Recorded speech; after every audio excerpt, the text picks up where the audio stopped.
तो हो गया।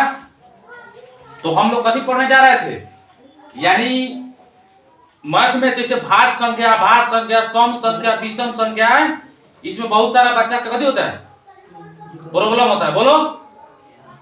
तो इस चीज को लिखा गया है, ठीक है। बहुत आसान तरीका से समझना है, समझ जाओ कि इसको समझ लिया, सब कुछ क्लियर, समझा। और इसमें बारी बारी से पूछ रहा है 1 से लेकर 9 तक है, सब का आंसर 1 से लेकर 9 तक मिलेगा, समझा। बोलो बस के।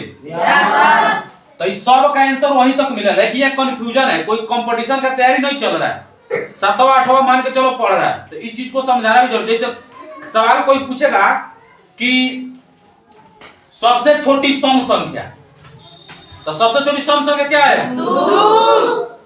तो सबसे छोटी सम संख्या 2। तो कोई सवाल ये भी पूछ सकता है जैसे कंपटीशन लेवल पर कि 2 सम संख्या है तो 0 कथी बाटे?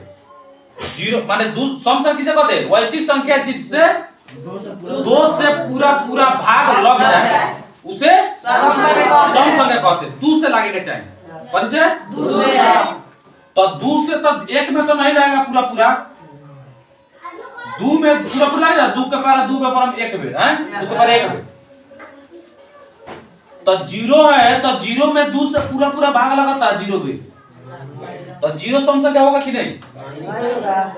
0 सम संख्या नहीं होगा, ठीक है, क्योंकि सम संख्या संख्या के रूप में 0 को गिनती नहीं कर। 0 को किसने किया था? गदान से आर्यभट्ट ने किया था। किसने? बाद में जैसे इसको खोज जब किया ना, इसके पहले जब खोज किया आर्यभट्ट, तुमको मालूम है कि उस साल में लगभग 500 के करीब खोज किया गया था, ठीक है। तो इसके पहले जैसे द्वापर त्रेता में लोग राम जैसे लोग कैसे मान के रावण के 10 को मुड़ी रहे, जब खोज एति का हुआ, इस समय खोज हुआ, तो लोग को कैसे जानकारी हुआ कि रावण को 10 मुड़ी हुआ करता था? लोग गणत के रहे, इसके तो पीछे कुछ ना कुछ रीजन होगा, गणने का तरीका। तो गणना किस तरह गणना जाता था? तो ये गणने का तरीका कुछ नहीं था, 1 2 3 4 9 लिखो, यहाँ पे लिखने के लिए 10 इस तरह लिखाता था, ठीक है। तो 10 इस तरह लिखाता था, उसके बाद 11 लिखने के लिए तुमको फिर इस तरह 12 13 14, ये तुम जानता था कि नहीं? जानकारी था नहीं, लेकिन बता दे रहे हैं, बताना जरूरत है क्योंकि पढ़ा रहे। लेकिन ये भी बात समझना है कि हम लोग कंपटीशन में नहीं जा रहे, हम लोग को 7वां 8वां का बात है, छोड़ो वो अलग दुनियादारी छोड़ो, हम लोग के आम खाने से मतलब है, आगे पेड़ गिनने से, आम खाने से, ठीक है। तो चलो वहां पे छोड़ो रावण की मूड़ी कितना था 10, उससे हमको क्या करेंगे, ठीक है। खैर समझने के लिए समझ गया कि जब आया तब जाके 10 को 0 दिया, तब 10 लिखाने लगा, तब से सब संख्या को आराम से लिखा जा सकता है, समझा। तो चलो इसको बारी बारी से इसको समझने का प्रयास करते हैं, आंसर बताना। सबसे छोटी संख्या 1 कितना? 1 होगा कि नहीं? आगे 0 1 होगा। सबसे छोटी अभाज्य संख्या 2। आई मल्टीपल में बहुत पूछता है, मल्टीपल लड़का दिया था एक साल, ये गलती कर दिया था कि सम संख्या भाज्य संख्या में ओकरा बुझेबे नहीं करता, पढ़ लेगा बहुत कुछ पढ़ लेगा, लेकिन ये चीज ना समझ आता है। सबसे छोटी अभाज्य संख्या 2। सबसे छोटी विषम अभाज्य संख्या 3। क्या होगा? 3 होगा, क्योंकि विषम संख्या केकरा कहला? जिसमें 2 से पूरा पूरा भाग नहीं लगे, ओकरा के कहा जाता है विषम संख्या।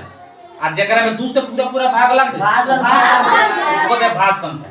तो इसमें 3 से 2, लेकिन ये कहता है विषम अभाज्य संख्या, वही तो 2 है अभाज्य संख्या।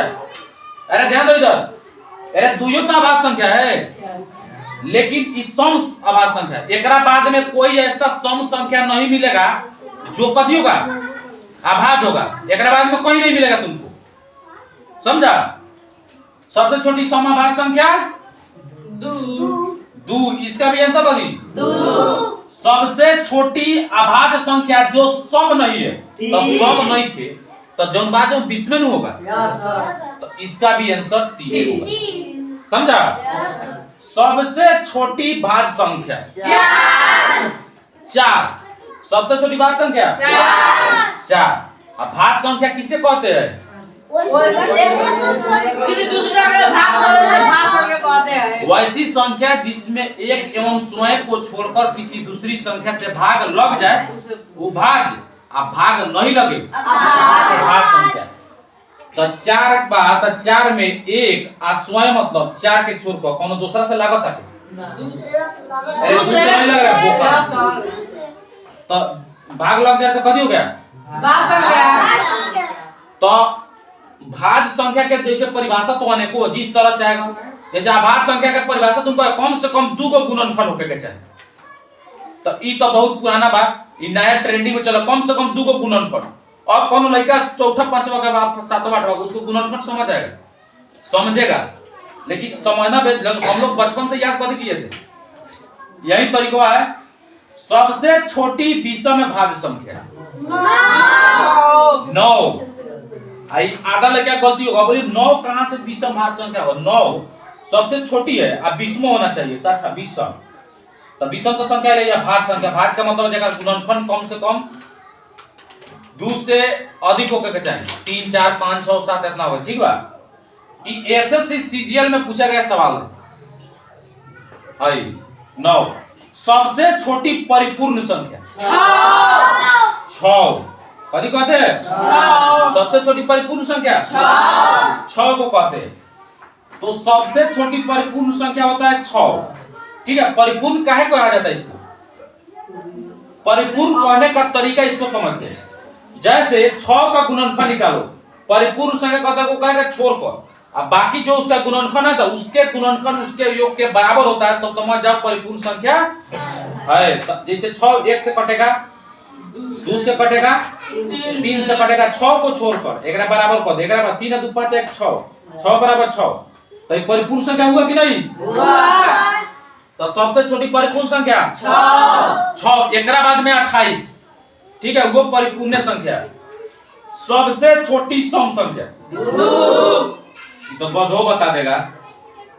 सबसे छोटी विषम संख्या 1, सबसे छोटी प्राकृतिक संख्या 1। इसमें कोई दिक्कत नहीं। अब प्राकृतिक संख्या किसे कहते हैं? गिनती की सभी संख्या को प्राकृतिक संख्या कहते हैं। पूर्ण संख्या किसे कहते हैं? जीरो को शामिल कर गिनती की सभी संख्या को पूर्ण संख्या कहते हैं। जीरो का शामिल कर गिनती की सभी संख्या को पूर्ण संख्या कहते हैं। आज सब कुछ पढ़ लिया भाज्य संख्या सब के बारे में, तो ए डिटेल्स, ठीक है। अब दिक्कत नहीं ना होगी, होगा? चलो।